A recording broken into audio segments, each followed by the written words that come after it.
Jack and the Beanstalk. Once upon a time, there lived a widow woman and her son Jack on their small farm in the country. Every day, Jack would help his mother with the chores, chopping the wood, weeding the garden, and milking the cow. But despite all their hard work, Jack and his mother were very poor, with barely enough money to put food on their table. "What shall we do?" said the widow mom one spring day. "We don't have enough money. We must sell our cow to buy seed to plant a good crop." "All right, mother," said Jack. "It's market day today. I'll go into town and sell Bessie." So Jack took the cow and walked through the garden gate and headed off toward town. He hadn't gone far when he met a funny-looking old man who said to him, "Good morning, Jack." "Good morning to you," said Jack, wondering how the little old man knew his name.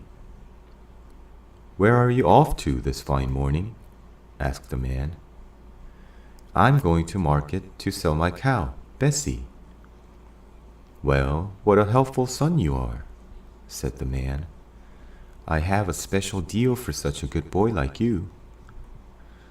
The little old man looked around to make sure no one was watching, and then opened his hand to show Jack what he had. "Beans?" asked Jack, looking a little confused. "3 magical bean seeds, young man. 1, 2, 3. If you plant them overnight, by morning they grow right up to the sky," exclaimed the funny little man. "And because you're such a good boy, they're all yours if you give me that old cow." "Really?" said Jack. "And you're sure they're magical?" "I am indeed. And if it isn't true, you can have your cow back." "Well, that sounds fair," said Jack, as he handed over Bessie to the man and headed back home. "I see you haven't got old Bess. How much did you get for her?" Widow Mom said. Jack smiled and showed his mom the magical beans he got from the funny little man. "What?" cried Jack's mother. "Oh, silly boy, how could you give away our cow for just 3 bean seeds?" And she started crying. Jack ran upstairs to his little room in the attic. He felt so bad to disappoint his mother and angrily threw the beans out the window. The next morning, he woke up and it was still dark. So Jack went to the window. There, he saw a big beanstalk which went up and up and up into the sky. Jack climbed and climbed until, at last, he reached the sky. And when he looked around, he found a tall, square castle. When Jack finally reached the castle, the door swung open, and there stood a huge lady giant with one big eye in the middle of her forehead. As soon as Jack saw her, he turned to run away, but she quickly caught him. "Don't run away. Let me make some breakfast for you," said the big tall woman. She took Jack into the kitchen and gave him a chunk of cheese and a glass of milk. Right then, thump, thump, thump, the whole house began to shake. "Oh my goodness, it's my husband," said the giant.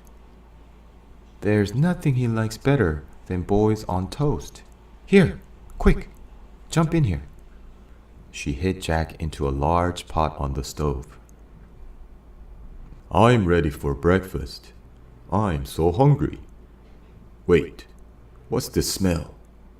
sniffed the giant. "Go and wash up, and by the time you come back, your breakfast will be ready for you." The lady giant pushed away her husband from the kitchen. "Wait until he's asleep. He always has a little nap after breakfast," said the lady giant. Soon after, the giant returned with a basket full of golden eggs and a skinny white hen. The giant poked the hen and said, "Lay." And the hen laid an egg made of gold. After his breakfast, the giant went to the closet and pulled out a golden harp with the face of a sad young girl. The giant poked the harp and said, "Play," and the harp began to play a lullaby. Then the giant began to fall asleep. After a while, Jack crept out of the pot and quietly walked out of the kitchen toward the door. And he heard the harp girl crying. "What should I do?" Jack thought. He made up his mind to save both the sick hen and the sad harp girl. As he began to tiptoe out the house, the hen cackled and woke the giant. Jack ran as fast as he could, and the giant started chasing him angrily. Thump, thump, thump. Jack climbed down the beanstalk as quickly as he could, and the giant climbed down after him. Jack jumped down, grabbed the axe, and began to chop the beanstalk. With one last big chop with the axe, the beanstalk began to fall over. Then the giant fell down and broke his crown. The singing harp thanked Jack for saving her from the giant. And with his mother's help, the sick hen became healthy again. And it began laying a fresh golden egg every day. Jack used the money from selling the golden eggs to buy back old Bess, and even bought seed for crop. So Jack, his mother, old Bess, the golden harp, and the white hen lived happy ever after.